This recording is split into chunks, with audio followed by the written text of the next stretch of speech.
মৰমৰ ছাত্ৰ ছাত্ৰীসকল মই পণ্ডিতা শৰ্মাই তোমালোকক মোৰ এই ক্লাছলৈ স্বাগতম জনাইছোঁ। মই ক্লাছ 10ৰ তোমালোকৰ বিজ্ঞানখন পঢ়াই আছিলোঁ। তাত তোমালোকৰ মই ইতিমধ্যে কেমেষ্ট্ৰি এটা চেপ্টাৰ ফাৰ্ষ্ট চেপ্টাৰটো আৰু ফিজিক্সৰ ফাৰ্ষ্ট চেপ্টাৰটো শেষ কৰিলোঁ। আজি মই তোমালোকক বায়'লজিৰ এটা চেপ্টাৰ পঢ়াবলৈ আৰম্ভ কৰিছোঁ, যিটো তোমালোকৰ কিতাপৰ চেপ্টাৰ নম্বৰ 6 অধ্যায় 6 সেইটো হ'ল জীৱন প্ৰক্ৰিয়া।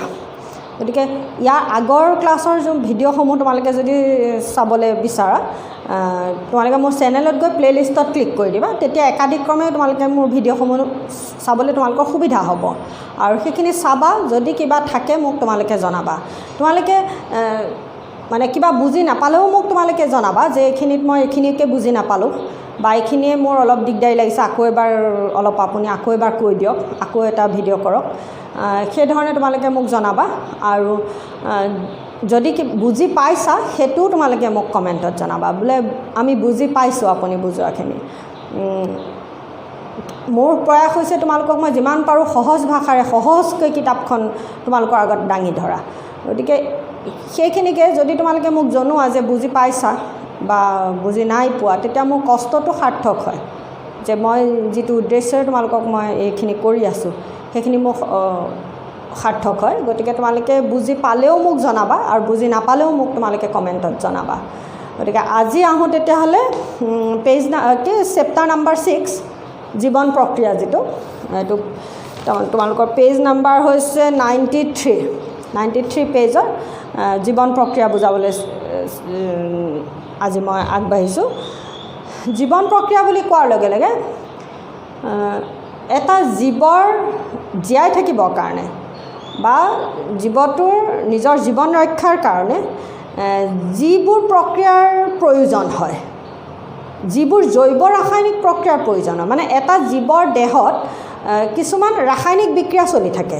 সি যিয়ে নহওক, সি উদ্ভিদে হওক, সি প্ৰাণীয়ে হওক, একদম ক্ষুদ্ৰ সি বেক্টেৰিয়াটোলৈকে, মানে সি অনুজীৱ এটাৰ ক্ষেত্ৰতে হওক বা সি এটা ব্যাগম হাতীটো বা জিৰাফটোৱে হওক বা একদম তামোল গছ এজোপাই হওক, বটগছ এজোপাই হওক, মানে এটা জীৱৰ দেহত কি হৈ থাকে, কিছুমান ৰাসায়নিক বিক্ৰিয়া চলি থাকে।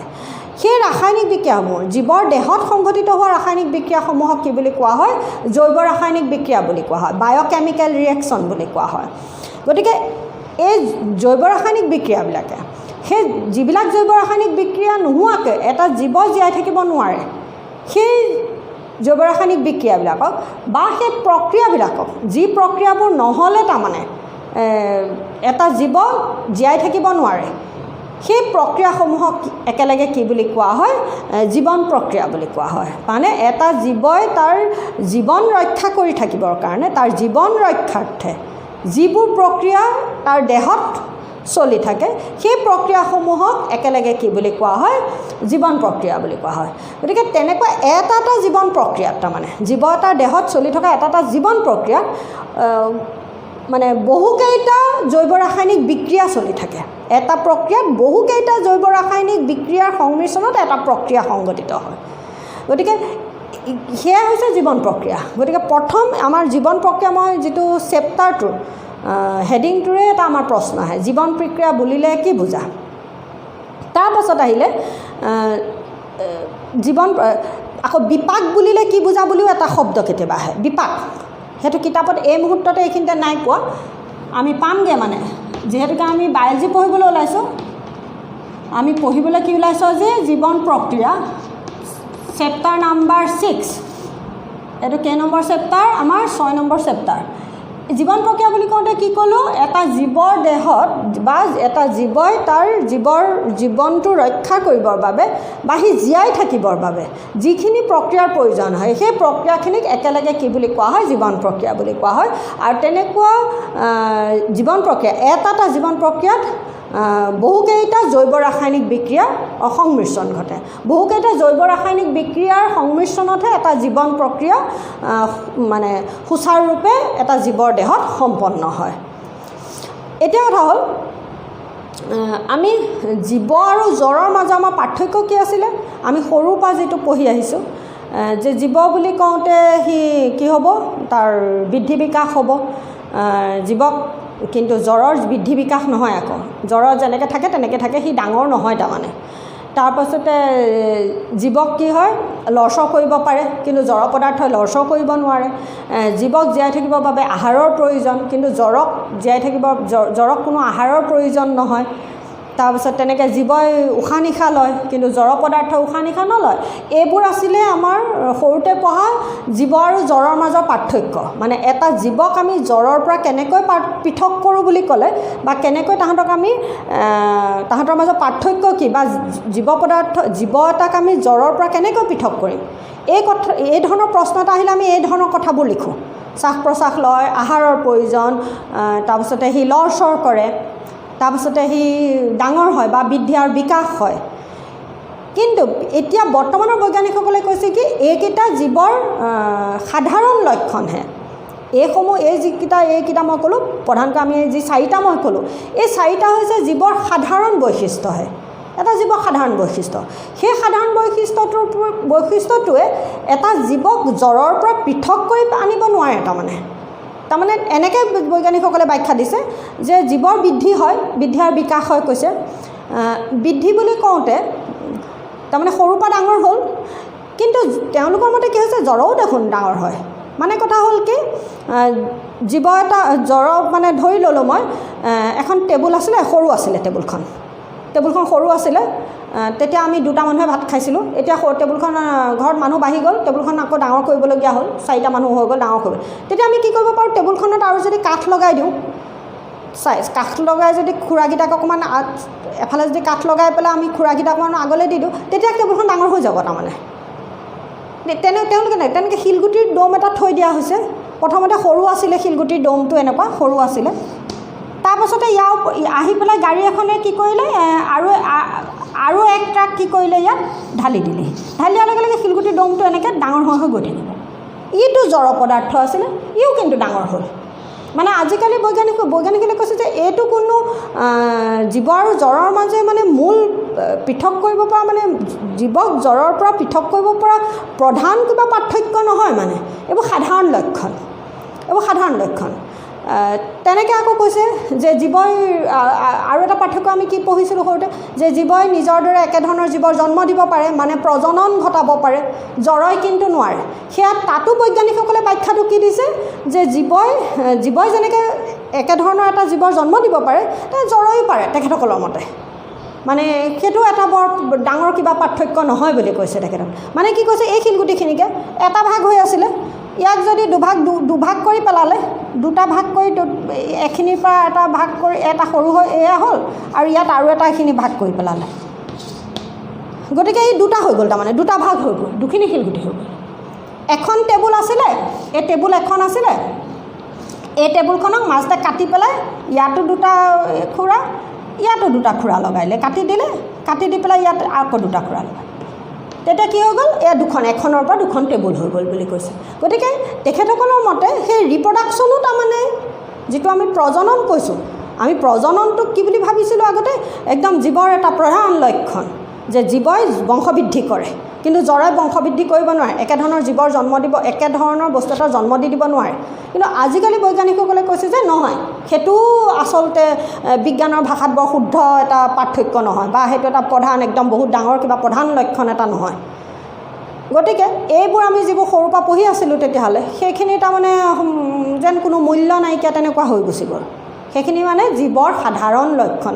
তেখেতসকলৰ মতে গতিকে এতিয়া যিমানেই বিজ্ঞান আগবাঢ়ি গৈ আছে বিজ্ঞানৰ কথাবিলাক যিমানেই মানে বৈজ্ঞানিকসকলে আৱিষ্কাৰ কৰি গৈ আছে আৱিষ্কাৰ কৰি যোৱাৰ লগে লগে আগতে কোৱা কথাবিলাকৰ কিছু লাহে লাহে ম্লান পৰি আহিছে গতিকে এইকেইটা মই এই মুহূৰ্তত যি পাঁচটা ক'লোঁ যে শ্বাস প্ৰশ্বাস লয় আহাৰৰ প্ৰয়োজন বৃদ্ধি হয় তাৰপাছতে জীৱই লৰচৰ কৰিব পাৰে বা চলন হয় তাৰপাছতে জীৱৰ ৰিপ্ৰডাকশ্যন মানে প্ৰজনন ঘটাব পাৰে এই ধৰণৰ এইবোৰ হৈছে কি জীৱৰ সাধাৰণ বৈশিষ্ট্যহে এটা জীৱক জড়ৰ পৰা পৃথক কৰি পেলাব নোৱাৰে এতিয়া তেতিয়াহ'লে যে জীৱ এটাক জড়ৰ পৰা কিহে পৃথক কৰিব এতিয়া বৈজ্ঞানিকসকলে কি কৈছে যে এটা জীৱক জীৱ বুলি তেতিয়াহে কওঁ যেতিয়া তাৰ জীৱটোৰ শৰীৰত বা তাৰ শৰীৰত কিছুমান অণুৰ চলন ঘটিব। যদি আণৱিক চলন থাকে, অণুৰ চলন থাকে, তেতিয়াহে কিবা এটা জীৱ বুলি আখ্যা দিব পাৰি। অন্যথাই যদি সেই চলন নাথাকে তেতিয়াহ'লে সি জীৱ হ'ব নোৱাৰে, সি জড়। অৰ্থাৎ জড় পদাৰ্থৰ দেহত আণৱিক চলন নাথাকে, কিন্তু জীৱ পদাৰ্থৰ দেহত কি থাকিব? আণৱিক চলন থাকিব। এতিয়া আণৱিক চলন বুলি কওঁতে মানে অণুৰ চলন। আণৱিক চলন মানে কি? অণুৰ চলন। অণুৰ চলন হৈছে কি? মই কি কৈছিলোঁ, মানে যেতিয়া মই কেমেষ্ট্ৰি পঢ়াইছিলোঁ বা প্ৰথম আগৰ যিবোৰ ফিজিক্স আৰু কেমেষ্ট্ৰি পঢ়াই আছোঁ, মই কি কৈছোঁ, বিজ্ঞানত কোনো বস্তু বুলি শব্দই নাই, সকলোবোৰ হৈছে পদাৰ্থ। গতিকে জীৱবোৰো হৈছে পদাৰ্থ। তাৰমানে জীৱবোৰো হৈছে কি? পদাৰ্থ। পদাৰ্থ কিহেৰে গঠিত আছিলে? কণিকাৰে গঠিত। আমি 9তে পঢ়ি আহিছোঁ, পদাৰ্থ কণিকাৰে গঠিত। কণিকা মানে কি? অণু আৰু পৰমাণুৰে গঠিত। গতিকে এটা পদাৰ্থ, সি জীৱ, এটা জীৱ হৈছে পদাৰ্থ। সেই পদাৰ্থ বা জীৱ এটা কণিকাৰে গঠিত। তেনেকৈ জড় পদাৰ্থবোৰ, টেবুল, চকী, কাপোৰ, বৰ্ডখন, চক, পেঞ্চিল, চব এই জড় পদাৰ্থবিলাক। সেই জড় পদাৰ্থবোৰো সিহঁতি পদাৰ্থ, কিন্তু গতিকে সিহঁতি কণিকাৰে গঠিত, মানে সিহঁতিও অণুৰে গঠিত, অণু পৰমাণুৰে গঠিত। কিন্তু যদি জীৱটোৰ যদি এটা পদাৰ্থৰ দেহত সেই অণুবিলাক এটা লৰচৰ কৰি থাকে, তেতিয়াহ'লে সি জীৱিত অৱস্থাত থাকে। আৰু যদি সেই অণুসমূহ লৰচৰ কৰি নাথাকে, তেতিয়াহ'লে সি কি অৱস্থাত থাকে? জড় অৱস্থাত থাকে। গতিকে এতিয়া বৰ্তমানৰ বৈজ্ঞানিকসকলৰ ব্যাখ্যাটো হৈছে সেইটো, যে এটা জীৱক জড়ৰ পৰা কেনেকৈ পৃথক কৰিবা। প্ৰধান যিটো পাৰ্থক্য হৈছে এইটো কি, যে জীৱৰ দেহত আণৱিক চলন থাকিব, কিন্তু জড় পদাৰ্থৰ দেহত কোনো আণৱিক চলন দেখা পোৱা নাযায়। অথচ জীৱই হওক জড়ই হওক, সিহঁতি কিহেৰে গঠিত? কণিকাৰে গঠিত। কিন্তু জীৱৰ দেহত থকা কণিকাবোৰ অৰ্থাৎ অণুসমূহ লৰচৰ কৰি থাকিব, কিন্তু জড় পদাৰ্থৰ অণুসমূহ লৰচৰ কৰি নাথাকে। এটা জীৱৰ দেহৰ যেতিয়া অণুসমূহৰ লৰচৰ বন্ধ হৈ পৰে, তেতিয়া সি কি হ'লে পৰিৱৰ্তন হয়? জড় পদাৰ্থলৈ। যেনেকৈ আমি এতিয়া টেবুল চকীবোৰ বনাওঁতে আমি কাঠৰ পৰা বনাওঁ। কাঠ ক'ৰ পৰা আহে? গছ এজোপাৰ পৰা আহে। গছ এজোপা কি? কিন্তু জীৱিত পদাৰ্থ এটা। গছ হৈছে জীৱিত পদাৰ্থ। অৰ্থাৎ গছজোপা যেতিয়া জীৱিত অৱস্থাত আছে, গছ হৈ আছিলে, তেতিয়া তাত থকা অণুখিনি লৰচৰ কৰি আছিলে, মানে সিহঁতৰ এটা চলন থাকিব। সেই চলন কিন্তু আমাৰ চকুত নপৰে। তাৰমানে সি আভ্যন্তৰীণ ভাগত, তাৰমানে গছজোপাৰ ভিতৰৰ কোষসমূহৰ ভিতৰত কি হ'ব? সি এটা চলনত থাকিব। কিন্তু যেতিয়াই গছজোপা কাটি পেলালোঁ, মানে সি তাৰ চলন কি হৈ গ'ল? তাৰ যিখিনি হেৰি আছে, সি জীৱিত অৱস্থাত নাই আৰু, সি মৰি থাকিলে। মানে গছজোপা কাটি পেলালোঁ মানে ডালটো মৰিলে আৰু। সেই ডালটোৰ যেতিয়া আমি টেবুল চকীখন বনাই পেলালোঁ, তেতিয়া কিন্তু সেই কাঠখনত থকা অণুবিলাকৰ কোনো চলন নাথাকে, তাত কোনো আণৱিক চলন দেখা পোৱা নাযাব। তাৰমানে আৰু আমি আগতে 9তে পঢ়িছিলোঁ যে এটা জীৱিত পদাৰ্থ কিহেৰে গঠিত? কোষেৰে গঠিত। এটা জীৱিত পদাৰ্থ কোষেৰে গঠিত। কোষসমূহ লগ লাগিলে কলা হয়, কলা লগ লাগিলে অংগ হয়, অংগ লগ লাগিলে অংগতন্ত্ৰ হয়, আৰু অংগতন্ত্ৰৰ সমষ্টিয়ে হৈছে এটা জীৱ ব্যক্তি, মানে এটা জীৱৰ দেহ। গতিকে এটা জীৱ প্ৰথম অৱস্থাত কি থাকিলে? অংগতন্ত্ৰ। সেয়া ভাঙি দিলোঁ, অংগ হ'ল। অংগসমূহ ভাঙি দিয়াৰ লগে লগে কি ওলাব? কলা ওলাব। কলাসমূহ ভাঙি দিলে কি ওলাব? কোষ ওলাব। মানে জীৱৰ দেহ কোষেৰে গঠিত। কোষ কিহেৰে গঠিত? প্ৰ'ট'প্লাজমেৰে গঠিত, যিটো ভৌতিক আধাৰ বুলি কোৱা হয়।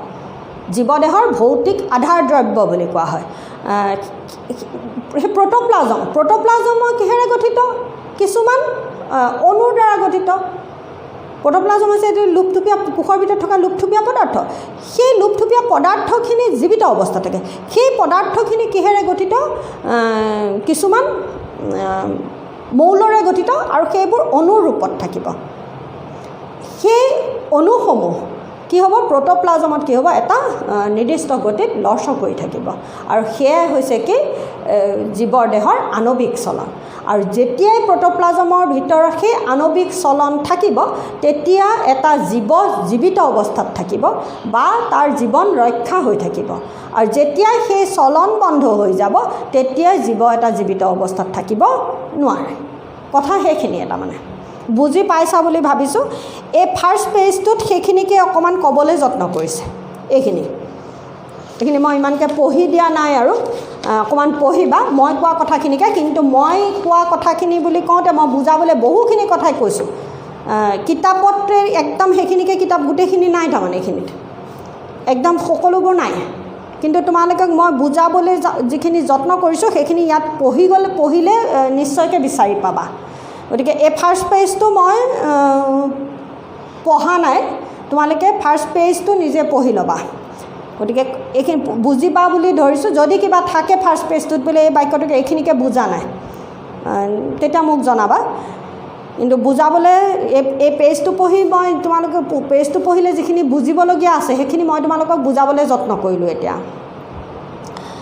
কিন্তু সেই আণৱিক চলন আমাৰ কি বুলি কৈছে, চকুৰ দৃষ্টিগোচৰ নহয়, মানে আমি তাক দেখা নাপাওঁ। মানে জীৱ এটাই লৰচৰ কৰাটো আমি দেখা পাওঁ, কিন্তু জীৱ এটাৰ শৰীৰৰ ভিতৰত প্ৰ'ট'প্লাজমৰ ভিতৰত যি আণৱিক চলন থাকে সেই আণৱিক চলন কিন্তু আমাৰ দৃষ্টিগোচৰ নহয়।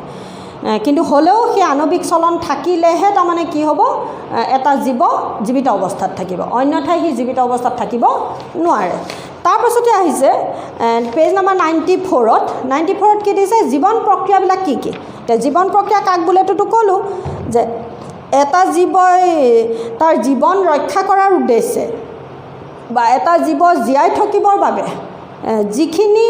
যি প্ৰক্ৰিয়াৰ প্ৰয়োজন হয়, যিসমূহ প্ৰক্ৰিয়াৰ প্ৰয়োজন হয়, সেই প্ৰক্ৰিয়াসমূহক একেলগে কি বুলি কোৱা হয়, জীৱন প্ৰক্ৰিয়া।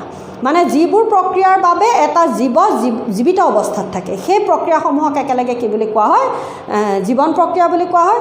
আৰু এই জীৱন প্ৰক্ৰিয়া এটা জীৱন প্ৰক্ৰিয়াত মই কি বুলি ক'লোঁ, বহুকেইটা জৈৱ ৰাসায়নিক বিক্ৰিয়া সংঘটিত হয়। জৈৱ ৰাসায়নিক বিক্ৰিয়া মানে কি বুলি ক'লোঁ, কিছুমান ৰাসায়নিক বিক্ৰিয়া, যিহেতুকে সেই ৰাসায়নিক বিক্ৰিয়াসমূহ জীৱৰ দেহত হয়, গতিকে সিহঁতক কি বুলি কোৱা হয়, জৈৱ ৰাসায়নিক বিক্ৰিয়া বুলি কোৱা হয়, বায়'কেমিকেল ৰিয়েকশ্যন বুলি কোৱা হয়।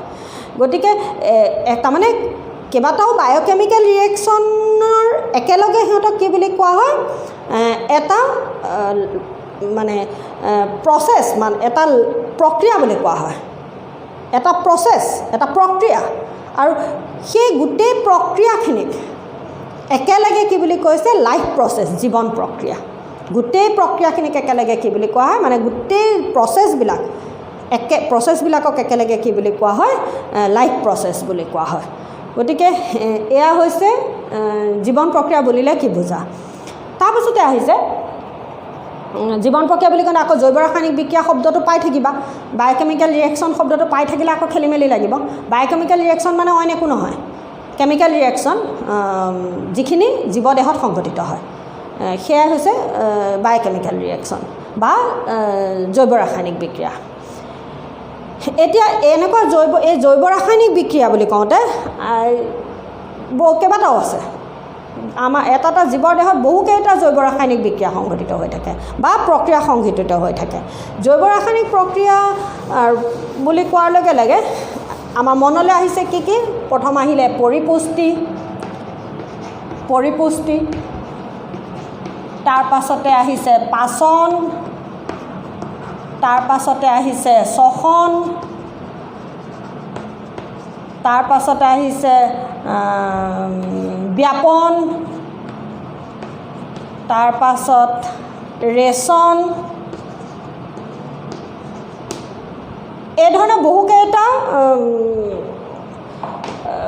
মানে এইকেইটা হৈছে আমাৰ সাধাৰণ, সি উদ্ভিদেই হওক বা প্ৰাণীয়ে হওক, এইকেইটা আমাৰ সাধাৰণ জীৱন প্ৰক্ৰিয়া। উদ্ভিদেই হওক বা প্ৰাণীয়ে হওক, সকলোবোৰ জীৱৰ দেহত সংঘটিত সাধাৰণ কেইটামান জীৱন প্ৰক্ৰিয়া। এইকেইটা নোহোৱাকৈ তাৰমানে সি উদ্ভিদেই হওক প্ৰাণীয়ে হওক জীয়াই থাকিব নোৱাৰে। তাৰমানে ইয়াৰ এটাও যদি কেনেবাকৈ প্ৰক্ৰিয়া নাইকিয়া হৈ যায় তেতিয়াহ'লে জীৱটোৰ সেই আণৱিক চলন বন্ধ হৈ যাব। মানে আণৱিক চলন বন্ধ হোৱাৰ লগে লগে জীৱটো কি হ'ব, জীয়াই থাকিব নোৱাৰে, সি জীৱিত অৱস্থাত নাথাকে। মানে ইয়াৰ মাজৰ পৰা যদি মই এই শ্বসনটোকে আঁতৰাই দিলোঁ, জীৱ জীয়াই নাথাকে, সি মৰি থাকিব। আৰু মৰি থাকিব মানে কি, এটা আঁতৰাই দিয়াৰ লগে লগে বাকীকেইটাতো ব্যাঘাত জন্মিব। এই প্ৰক্ৰিয়াসমূহ এনেকুৱা, এটা যদি মাজত নাইকিয়া হৈ যায় বাকীকেইটাত ব্যাঘাত জন্মে। মাজৰ যদি কোনোবা দুটা নাইকিয়া হৈ যায় হ'লেই আৰু নহ'ব। মানে গতিকে এনেকুৱা এটা প্ৰক্ৰিয়া যদি নাইকিয়া হৈ যায় জীৱদেহত, নাইকিয়া হৈ গ'ল মানে কি জীৱৰ আণৱিক চলন বন্ধ হৈছে। তাৰমানে আণৱিক চলন বন্ধ হোৱা মানে কি জীৱ এটাৰ মৃত্যু হৈছে, কথাটো সেইটো। আৰু এই যি 5টা মই লিখিছোঁ, মানে এই 5টা হৈছে কি সি উদ্ভিদে হওক প্ৰাণীয়ে হওক সকলোৰে বাবে সাধাৰণ জীৱন প্ৰক্ৰিয়া, সাধাৰণ জীৱন প্ৰক্ৰিয়া। এতিয়া তাৰ লগত এটা আছিলে প্ৰজনন। প্ৰজনন আৰু ওলাব, এতিয়া মোৰ মনত পৰোঁতে এয়াই কৈছোঁ। এইবোৰ হ'ল তাৰমানে এটা হ'ল প্ৰজনন, এইকেইটা হৈছে কি সাধাৰণ জীৱন প্ৰক্ৰিয়া, উদ্ভিদে হওক বা প্ৰাণীয়ে হওক। এই ক্ষেত্ৰত পৰিপুষ্টি বুলি কওঁতে এয়া হৈছে কি ইংৰাজী শব্দটো হৈছে নিউট্ৰিশ্যন, পাচন মানে কি ডাইজেশ্যন, শ্বসন মানে কি ৰেছপিৰেশ্যন, ব্যাপন মানে কি ডিফিউশ্যন, ৰেচন মানে কি এক্সক্ৰিশ্যন, আৰু প্ৰজনন মানে কি ৰিপ্ৰডাকশ্যন। এই জীৱন প্ৰক্ৰিয়াকেইটা, এই লাইফ প্ৰচেছকেইটা। পৰিপুষ্টি মানে কি ক'লোঁ মই নিউট্ৰিশ্যন, এয়া হ'ল ডাইজেশ্যন, এয়া হ'ল ৰেছপিৰেশ্যন, এয়া হ'ল ডিফিউশ্যন, ৰেচন মানে কি এক্সক্ৰিশ্যন, আৰু প্ৰজনন মানে কি ৰিপ্ৰডাকশ্যন। গতিকে এই প্ৰচেছকেইটাক একেলগে কি বুলি কৈছোঁ মই লাইফ প্ৰচেছ বুলি কৈছোঁ। গতিকে এই প্ৰক্ৰিয়াকেইটাক একেলগে কি বুলি কোৱা হয় জীৱন প্ৰক্ৰিয়া বুলি কোৱা হয়। তাৰে এটা পৰিপুষ্টি বুলিলে কি বুজা, নিউট্ৰিশ্যন বুলি ক'লে কি বুজিলোঁ, জীৱ কি হয় যেতিয়া সি জীয়াই থাকে, জীয়াই থাকোঁতে তাৰ যিকোনো কামৰ বাবে মানে কাৰ্যৰ বাবে তাক শক্তিৰ প্ৰয়োজন হয়, এনাৰ্জিৰ প্ৰয়োজন হয়। আৰু সেই এনাৰ্জিখিনি কি হয় জীৱ এটাই তাৰ খাদ্যৰ জৰিয়তে লাভ কৰে। এটা জীৱই সি একদম মানে মাইক্ৰস্কপিকেই হওক, মানে অনুবীক্ষণিক এটা জীৱই হওক বা এটা একদম ব্যাগুম ডাঙৰ এটা জীৱই হওক, সি জীৱটোক তাৰ কামৰ কাৰণে শক্তিৰ প্ৰয়োজন হয়। শক্তি নোহোৱাকৈ সি জীয়াই থাকিব নোৱাৰে। সেই শক্তিখিনি সি ক'ৰ পৰা আহৰণ কৰিব, সদায় তাৰ খাদ্যৰ জৰিয়তে পাব, খাদ্যৰ জৰিয়তে পাব।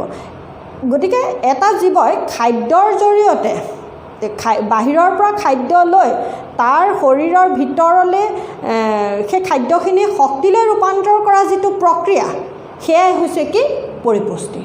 মানে যি প্ৰক্ৰিয়াৰ জৰিয়তে, এইটোতো এটা প্ৰক্ৰিয়া, এটা প্ৰচেছ। গতিকে আমি লিখোঁতে এটা প্ৰচেছ বুলি আৰম্ভ কৰিম, যি প্ৰক্ৰিয়াৰে আহিম। পৰিপুষ্টি বুলিলে কি বুজা, মানে এইকেইটাকেইটা এনেই এটা এটাকৈ অকণমান গাই দিবলৈ চেষ্টা কৰিছোঁ। পৰিপুষ্টি বুলিলে কি বুজা বুলি কওঁতে পাচন বুলিলে কি বুজা, শ্বসন বুলিলে কি বুজা, ব্যাপন বুলিলে কি বুজা, ৰেচন বুলিলে কি বুজা, প্ৰজনন বুলিলে কি বুজা, এনেকৈতো আহিব পাৰে প্ৰশ্ন। তেতিয়া আমি আৰম্ভ কেনেকৈ কৰিম, পৰিপুষ্টি বুলেত শেষ হ'ব লাগিব নহয়, শ্বসন বোলে পাচন বোলে এনেকৈ শেষ হ'ব লাগিব। গতিকে আৰম্ভ কেনেকৈ কৰিম, যি প্ৰক্ৰিয়া বুলি আৰম্ভ কৰিম, যে যি প্ৰক্ৰিয়াত বা দ্য প্ৰচেছ ইন হুইচ, এনেকৈ আৰম্ভ কৰিম। যি প্ৰক্ৰিয়াত এটা জীৱই বহি পৰিৱেশৰ পৰা খাদ্য গ্ৰহণ কৰি তাৰ শৰীৰত সেই খাদ্যভাগ পাচনৰ জৰিয়তে শক্তিলৈ ৰূপান্তৰ কৰা যি প্ৰক্ৰিয়া, সেই প্ৰক্ৰিয়াক কি বুলি কোৱা হয়, পৰিপুষ্টি বুলি কোৱা হয়। গতিকে যি প্ৰক্ৰিয়াত জীৱই খাদ্যৰ গ্ৰহণ, পাচন, শোষণৰ জৰিয়তে শক্তি আহৰণ কৰে। মই কি ক'লোঁ যে যি প্ৰক্ৰিয়াৰ জৰিয়তে এটা জীৱই খাদ্যৰ পাচন মানে বাই ডাইজেশ্যন, তাৰপিছতে খাদ্যৰ গ্ৰহণ, তাৰপাছত ডাইজেশ্যন পাচন আৰু শোষণ এবজৰ্পশ্যন জৰিয়তে সি কি কৰিব, শক্তি আহৰণ কৰে।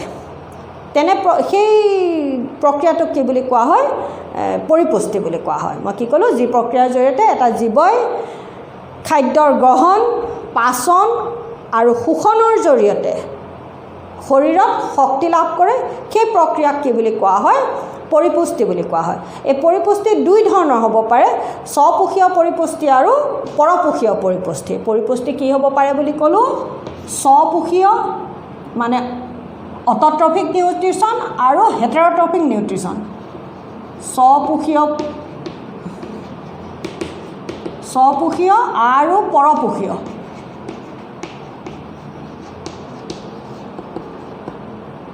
স্বপোষীয় পৰিপুষ্টি আৰু পৰপোষীয় পৰিপুষ্টি হ'ব পাৰে। স্বপোষীয় পৰিপুষ্টি মানে কি, ইংৰাজীটো কি ক'লোঁ, অট'ট্ৰফিক নিউট্ৰিশ্যন আৰু হেটেৰট্ৰফিক নিউট্ৰিশ্যন। স্বপোষীয় পৰিপুষ্টিত কি হ'ব জীৱই খাদ্যৰ মানে অজৈৱিক উপাদানৰ পৰা যিসমূহ জীৱই তাৰমানে এইটো পৰিপুষ্টিত স্বপোষীয় পৰিপুষ্টিত মানে যি প্ৰক্ৰিয়াত জীৱই পৰিৱেশৰ অজৈৱিক উপাদানৰ জৰিয়তে অজৈৱিক উপাদান অৰ্থাৎ কাৰ্বন ডাই অক্সাইড আৰু পানীৰ জৰিয়তে নিজৰ প্ৰয়োজনীয় খাদ্য প্ৰস্তুত কৰি লয় সেই প্ৰক্ৰিয়াটোকে কি বুলি কোৱা হয় স্বপোষীয় পৰিপুষ্টি বুলি কোৱা হয় এই ক্ষেত্ৰত সেউজীয়া উদ্ভিদখিনি আৰু কিছুমান বেক্টেৰিয়াই এই ধৰণৰ পৰিপুষ্টিৰে সেই শৰীৰত শক্তি লাভ কৰে আৰু তেনে জীৱসমূহক কি বুলি কোৱা হয় স্বপোষী জীৱ বুলি কোৱা হয় মানে যিসমূহ জীৱই স্বপোষীয় পৰিপুষ্টিৰে নিজৰ খাদ্য নিজে প্ৰস্তুত কৰি লৈ শক্তি লাভ কৰে তেনে জীৱসমূহক কি বুলি কোৱা হয় স্বপোষী জীৱ বুলি কোৱা হয় এতিয়া কথা হ'ল পৰপোষীয় পুষ্টি কি তেতিয়াহ'লে যি প্ৰক্ৰিয়াত জীৱই সেউজীয়া উদ্ভিদে প্ৰস্তুত কৰি থোৱা বা স্বপোষী জীৱই প্ৰস্তুত কৰি থোৱা খাদ্য গ্ৰহণ কৰি পাচন আৰু শোষণৰ জৰিয়তে নিজে শক্তি লাভ কৰে সেই ধৰণৰ পৰিপুষ্টিক কি বুলি কোৱা হয় পৰপোষীয় পৰিপুষ্টি বুলি কোৱা হয় গতিকে স্বপোষীয় একদম আহি থকা প্ৰশ্ন স্বপোষীয় পৰিপুষ্টি আৰু পৰপোষীয় পৰিপুষ্টি বুলিলে কি বুজা যে যি পৰিপুষ্টি প্ৰক্ৰিয়াত সেউজীয়া উদ্ভিদ আৰু কিছুমান বেক্টেৰিয়াই পৰিৱেশৰ পৰা আহৰণ কৰা অজৈৱিক উপাদান যেনে কাৰ্বন ডাই অক্সাইড আৰু পানীৰ সংশ্লেষণ ঘটাই নিজৰ খাদ্য নিজে প্ৰস্তুত কৰি লয় সেই প্ৰস্তুত কৰি শক্তি আহৰণ কৰে বা শক্তি লাভ কৰে তেনেধৰণৰ পৰিপুষ্টি প্ৰক্ৰিয়াক কি বুলি কোৱা হয় স্বপোষীয় পৰিপুষ্টি বুলি কোৱা হয় আৰু এই ক্ষেত্ৰত যিবোৰ জীৱই স্বপোষীয় পৰিপুষ্টি প্ৰক্ৰিয়াৰে শক্তি লাভ কৰে তেনে জীৱসমূহক কি বুলি কোৱা হয় স্বপোষী জীৱ বুলি কোৱা হয় উদাহৰণস্বৰূপে কি ক'লোঁ সেউজীয়া উদ্ভিদখিনি আৰু কিছুমান বেক্টেৰিয়া একদম আহি থকা এটা প্ৰশ্ন একদম আহি থকা মানে পৰিপুষ্টি বুলিলে কি বুজা মানে এইখিনিলৈকে আজি মই কি কৈ আছোঁ জীৱন প্ৰক্ৰিয়া বুলিলে কি বুজা যিটো পেজ নাম্বাৰ 93 তাৰমানে ফাৰ্ষ্ট পেজটোত জীৱন প্ৰক্ৰিয়া বুলিলে কি বুজা তাৰ পাছতে আহিলে এটা জীৱক জ্বৰৰ পৰা তুমি কেনেদৰে পৃথক কৰিবা কি প্ৰধান লক্ষণৰ জৰিয়তে তুমি এটা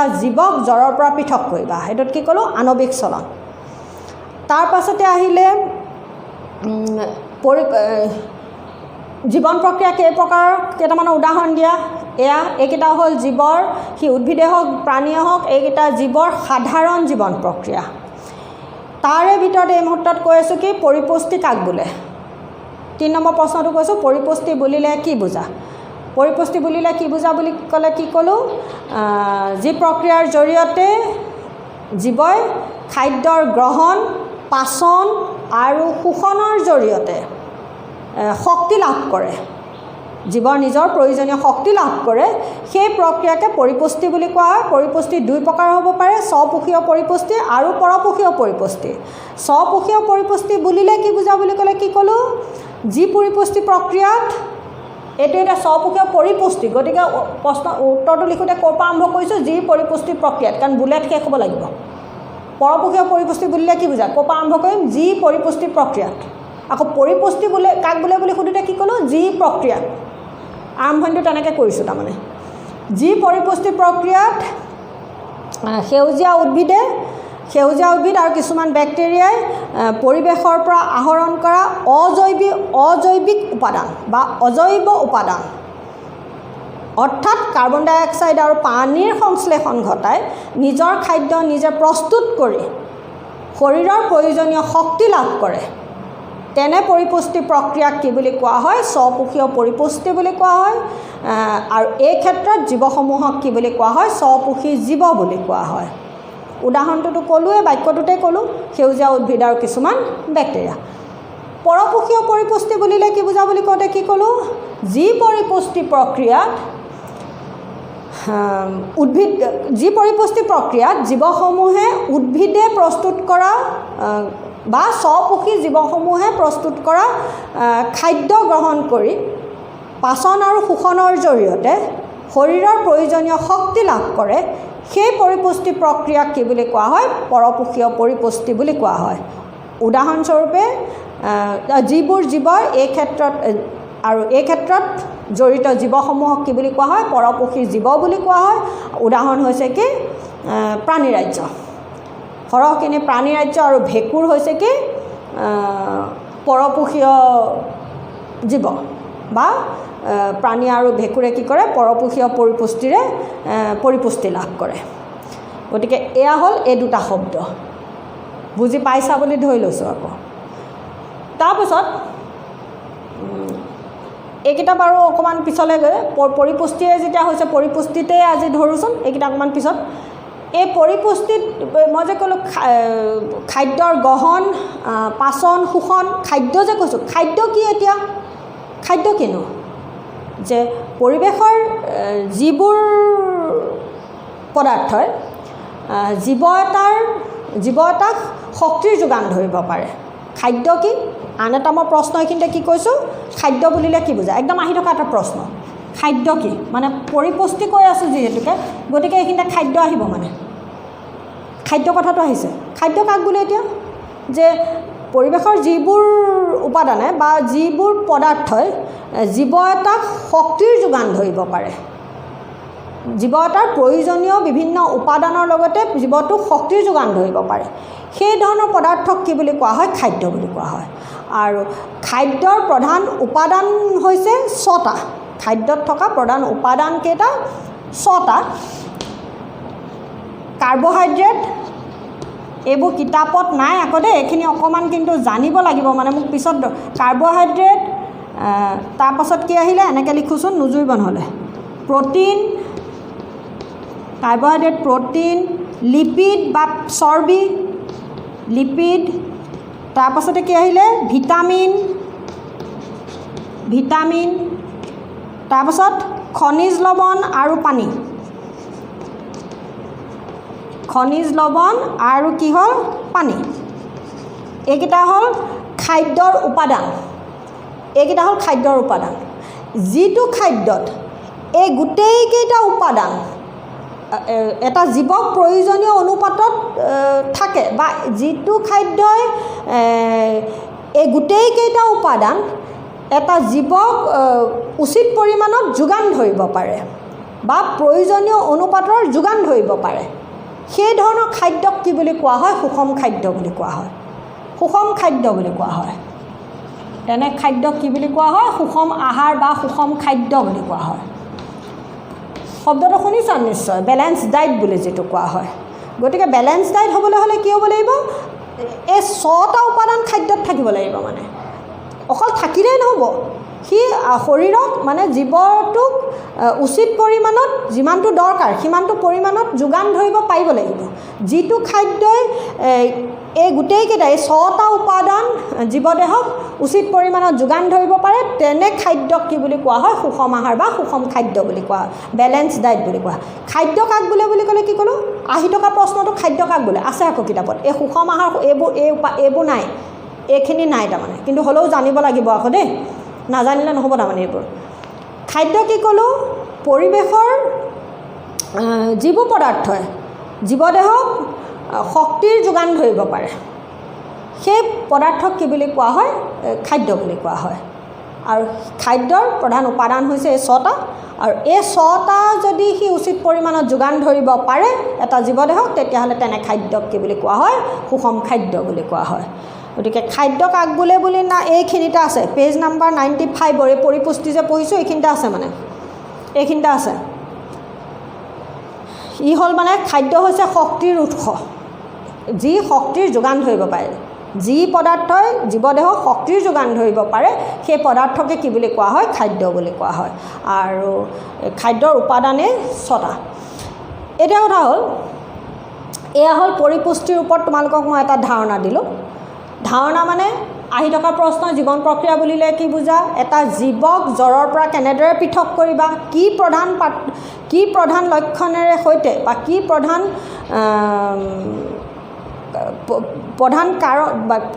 এটা লক্ষণ বা চৰিত্ৰৰে তুমি এটা জীৱক জ্বৰৰ পৰা পৃথক কৰিবা সাধাৰণ লক্ষণসমূহ সাধাৰণ বৈশিষ্ট্যসমূহ নহয় তাৰমানে সেইটো হ'ল আণৱিক চলন তাৰ পাছতে আহিলে কেইটামান জীৱন প্ৰক্ৰিয়াৰ নাম লিখা এয়া পৰিপুষ্টি বুলিলে কি বুজা তাৰপিছত হ'লে স্বপোষীয় পুষ্টি বুলিলে কি বুজা পৰপোষীয় পুষ্টি বুলিলে কি বুজা স্বপোষী জীৱ বুলিলে কি বুজা তেতিয়াওতো স্বপোষীয় পুষ্টি লিখি ল'ব লাগিব তাৰপাছত পৰপোষী জীৱ বুলিলে কি বুজা তেতিয়াওতো পৰপোষিত পুষ্টি লিখি ল'ব লাগিব তাৰপাছত আহিলে খাদ্য বুলিলে কি বুজা তাৰপাছত এবাৰ মই এইকেইটা এনে কৈছোঁ পাচন মানে কি পাচন কি যে খাদ্য গ্ৰহণৰ পিছত এই খাদ্যৰ জটিল পদাৰ্থবোৰ খাদ্যৰ জটিল অণুসমূহ সৰল অৱস্থালৈ পৰিৱৰ্তন কৰা প্ৰক্ৰিয়াক কি বুলি কোৱা হয় পাচন মানে যি প্ৰক্ৰিয়াৰ জৰিয়তে পাচন বোলে ক'ব লাগিব নহয় এইখিনি পাম যি প্ৰক্ৰিয়াৰ জৰিয়তে জীৱৰ দেহত খাদ্যৰ জটিল অণুসমূহ সৰল অৱস্থালৈ পৰিৱৰ্তন হয়